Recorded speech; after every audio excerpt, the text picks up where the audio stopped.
Lysa Cole right here. So Lysa, the other day, it was Sunday before last, there were a lot of kids out, there was a lot of adults out, and they were angry. And I felt in my heart that young people needed a voice, and I've been praying, and I first went online and I just asked, I said, where are the prayer warriors at? Come down to the wagon. I just made a clarion call to anybody who wanted to pray to come down to the wagon to pray for our city because of all the hurt, and I didn't want riots happening in our city. So Lysa shows up, and to my surprise, and she's praying like a seasoned Baptist preacher. Then the next thing I know, I felt in my heart, go down to the park and give young people a voice, because in all of those outbursts, that I saw so many young children, some young people hurting.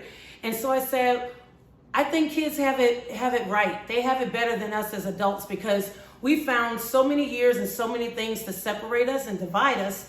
And now it's time to hear from young people who are all different races, all different ethnicities, standing together and supporting the Black Lives Matter and sharing that voice. Then I looked again, she was there 2 days with us, giving young people an opportunity to speak. I just came out with a mic and I gave it to both Renee and young people, and there was Lysa in the crowd helping young people process. And then I saw her locking arms on another video, keeping people from breaking inside of a store. And then yesterday, I see Lysa, there are teenagers at the Black Lives Matter protest, peaceful protest yesterday. And some young people grabbed the American flag and set it on fire and threw it in the street. And I saw Lysa stand up proud, walk out there, take a sign, swing it, wave it at the young people, and put the fire out on the American flag and picked it up off the ground and walked away.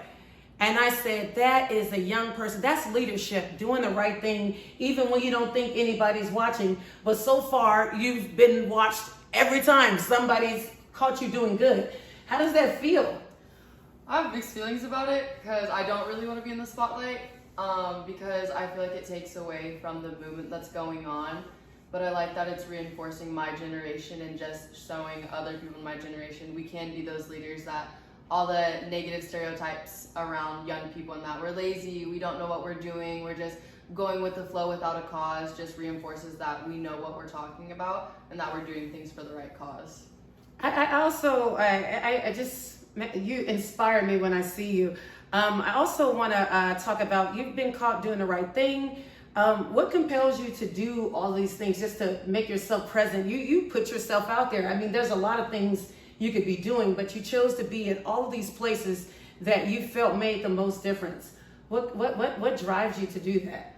In my friend circles, I talk a lot about we need to stand up for what's wrong, we need to stand up for injustice, and if I'm saying things with my words, my actions need to follow. So if I'm saying we need to take a stand and I'm not physically doing it, then I feel like I'm being hypocritical. And my parents taught me, stand up for what you believe is right and stand firm in that, as well as it's what God's called me to do right now in this season, to just be that person. And even if nobody sees me, or if it's just left to the wayside, I'm still there, and it's not left on deaf ears, and it's not dead ground that where I'm planting seeds at.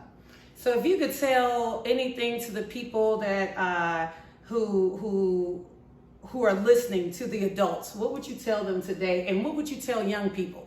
So I know that's a lot, and we're kind of impromptu here, but what would you tell young people and what would you tell adults? And I want you to look right there in that camera and tell them. So to the adults, what would you say? Listen to what we have to say.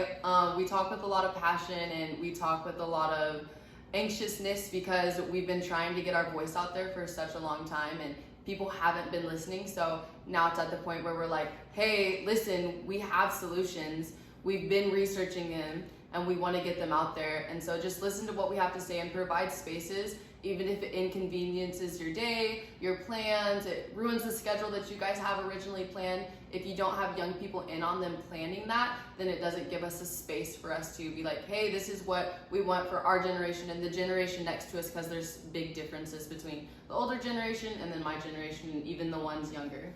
And I think we need to listen to that, because they're the ones who have to live in this space that we're the world that we've given them when we hand it over. And what would you say to young people out there if they're listening to you? What would you say to them? Don't get frustrated with the older generation when our words aren't always heard. That's where we have to learn how to communicate better.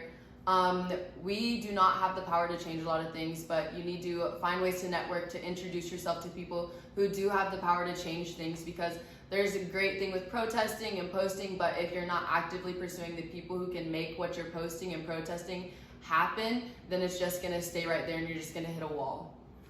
And I would say we have to stop preaching to the choir. So many times people surround themselves with people who think like them, people who look like them, people who have the same ideals. So I challenge you to go in some spaces that make you uncomfortable. Go to the people who don't normally hear what you have to say. And I just think that will really start changing things, because I think Martin Luther King said it. He said you can't kill your brother. So there's something about lasting relationships. And I'm just happy to be a part of giving a platform to young people and letting them be heard. And so thank you, Lysa. I know you're going to keep doing great things. And I hope to see you here in the future, maybe new future senator, future president of the United States. Who knows? There's no limit to where you can go. And I would say this. Yes, you can. You do have the power to change it. You have the power to change anything that is happening in your world. You just have to stay involved, find the right people, and get at the table. So thank you all for listening. I'm Katara Johnson, and this is Lysa Cole. And I'm so proud of you, girl.